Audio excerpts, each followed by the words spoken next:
Hey guys, welcome back to my channel, and today's video is the third and final video of this series to help you set up your reverse diet and how to make calorie adjustments. So let's hop straight to it today.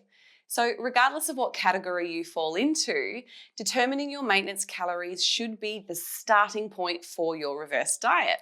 Now, if you know your maintenance calories, the amount of calories that maintains your current body weight, that's fantastic news. You can actually skip through to the next step. If not, do not worry. There are several ways that I'll share with you today to help you determine your maintenance calorie requirements. So one option would be to use a basic predictive calculator online, which makes an estimate of your calorie needs. You simply enter your information and follow those targets for a period of about 2 weeks by tracking all of your food and beverage intake. You take your weight daily or as many times as possible, and then after that 2-week period, you'll see if your weight was maintained simply by looking at your weekly average. So if your weight remained within a 1% range of your initial body weight, we can say with some amount of confidence that those targets were a pretty accurate reflection of your current maintenance calories. On the other hand, if your weight dropped by more than 1% of your body weight, following those targets, we can use that information, specifically the change in body weight, to calculate more accurately your true maintenance calories. And we can do this by using my maintenance calorie calculation. And this is described previously on my YouTube channel. Now, if you've gained some weight by an amount greater than 1% of your body weight, then we can simply subtract those calorie values that you determined using my equation from those calorie targets. Now, if that all sounds like a lot of work, please remember that my nutrition coaching app, Carbon Diet Coach, does all this for you. Or you can learn more about this process by working with one of our amazing team of nutrition coaches here at Team BioLane. Or if you're more of a DIY person, please feel free to pick up a copy of my book, which I co-authored with Dr. Lane Norton, called The Complete Reverse Dieting Guide. And this book gives you a far more in-depth look at this particular topic. So now you know what your maintenance calories are, let's move to the next step, how to successfully execute a reverse diet. So step number 2, the goal of the reverse diet is to restore your metabolism by gradually increasing your calorie intake while minimizing body fat regain. So what exactly does this look like? Well, how you approach your weekly calorie increases largely depends on how you answered your questions from my earlier video. Depending on your calorie goals, how much weight you're comfortable adding over the course of your reverse diet, how much time you can commit to exercise, and how adapted your metabolism is when you start the reverse can all help you to decide how you approach your weekly calorie increases. So option number 1 is to start with a conservative weekly calorie increase. Now, this can mean less initial body fat regain in that early post-diet phase, and of course that sounds highly desirable for many of us. However, it also means a slower recovery, particularly for those who have just dieted for a show. So essentially, it can feel like an extension of the diet, which means a longer, more drawn out period of suffering, continued calorie restriction, and having very limited food choices. So I encourage you to consider what a conservative reverse diet would look like for you. Can you realistically adhere to the calorie targets for a conservative reverse? Are you still able to commit to the same amount of exercise as required at the end of your diet? Perhaps reducing your activity levels is actually the first step to encouraging that positive metabolic adaptation. And we've spoken about this in previous videos, but is it really even realistic to maintain your current physique, especially if you've achieved a very low body fat percentage? So regardless of your current body weight or its composition, if your metabolism is extremely adapted to low calories from dieting, it may not be realistic to reverse diet at a conservative speed. So before you decide that the conservative reverse diet is for you, then consider answering those questions. So before I go on to explain what a conservative calorie increase looks like, I first want to show you the difference between a modest and an aggressive reverse diet. So for option number 2, we apply a modest calorie increase. So as described, you're kind of on the road to recovery from your diet a little bit faster. So this means that the week-to-week calorie increases are larger, you now have greater food flexibility, and you're probably starting to see some improvements in your day-to-day energy levels and performance, particularly for those who lost sizable amounts of muscle mass. Another benefit of a modest reverse is that you're also likely to see an improvement to your mental health. So, for example, you'll have reduced irritability, decreased stress, hopefully better sleep quality, libido, and general mood. So this is not an exhaustive list. In fact, we describe this in a lot more detail in our book, The Complete Reverse Dieting Guide. However, these are just a few of the things that you're likely to recover from while undergoing that reverse diet process. So to me, the modest approach is a really great middle ground because it allows for those positive adaptations to occur with less time suffering from those negative effects of dieting while minimizing large and potentially unnecessary amounts of body fat regain. So the third option is choosing an aggressive approach. So you might wonder why someone might want to commit to a reverse diet like this. Doesn't that mean more rapid weight regain? And how is this any different from simply going back to eating whatever you like if you're gaining back all that lost weight? Well, as somebody who has dieted for extended periods of time and reached extremely low body fat levels, starting out a reverse diet with either a conservative or modest approach just wouldn't cut it. In fact, this can also be true for somebody that hasn't yet reached their goal body weight, but they've lost a significant amount of body weight just from dieting.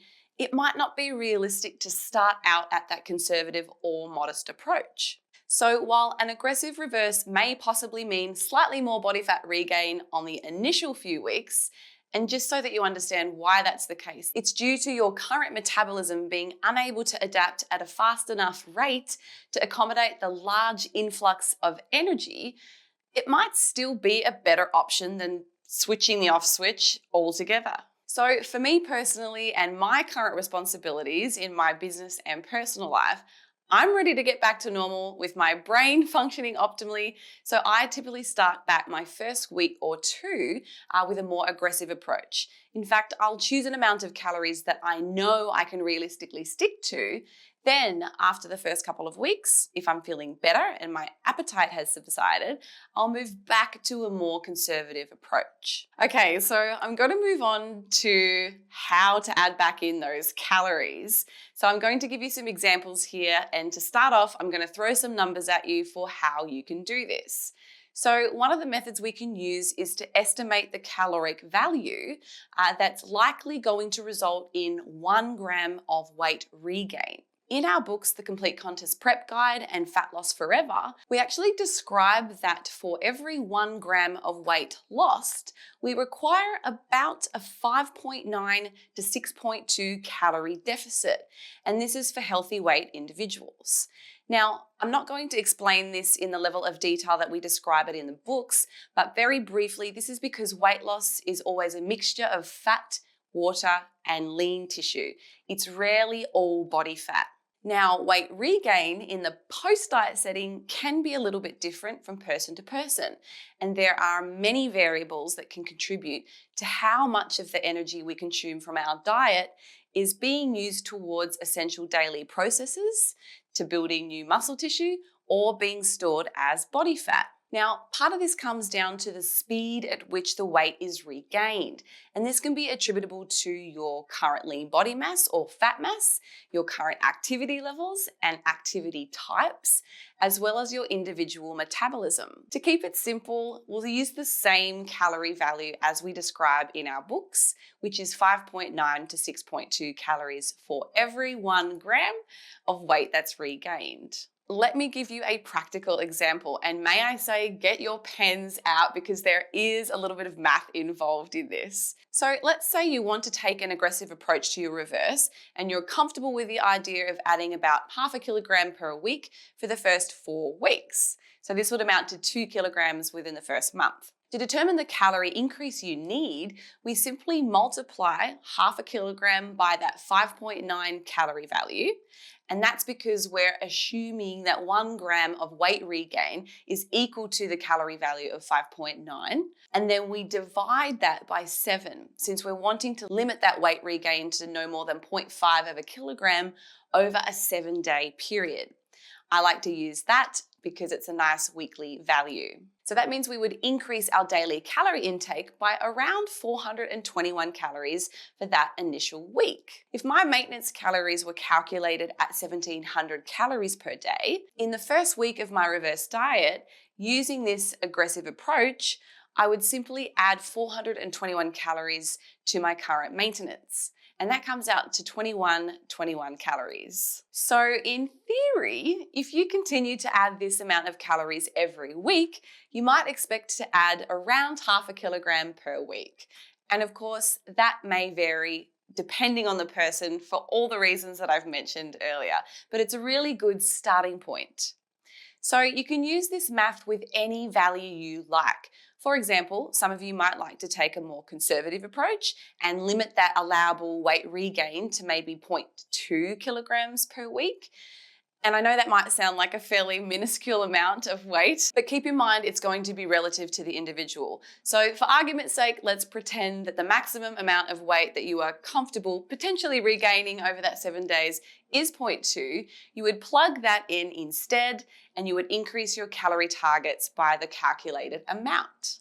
So as you can see, there's a little bit more math involved here in the option that I've just given you. So perhaps a more simple solution to reverse dieting would be to simply make a small percentage calorie increase each week. We make those calorie increases primarily from carbohydrate and or fats.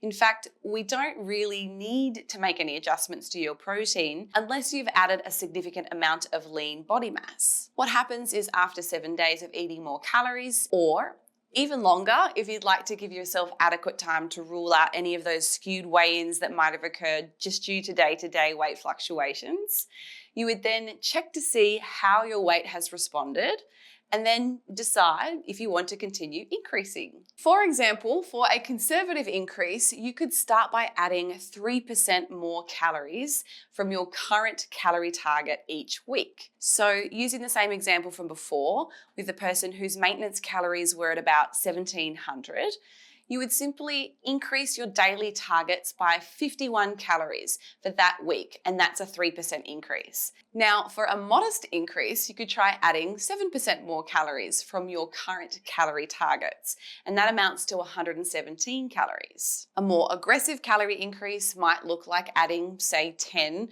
or even up to 12% more calories each week. If your weight is increasing too quickly for your liking, you can always slow down your frequency of calorie increases. So for example, you might increase your calories every other week, or you could reduce the percentage to a lesser amount.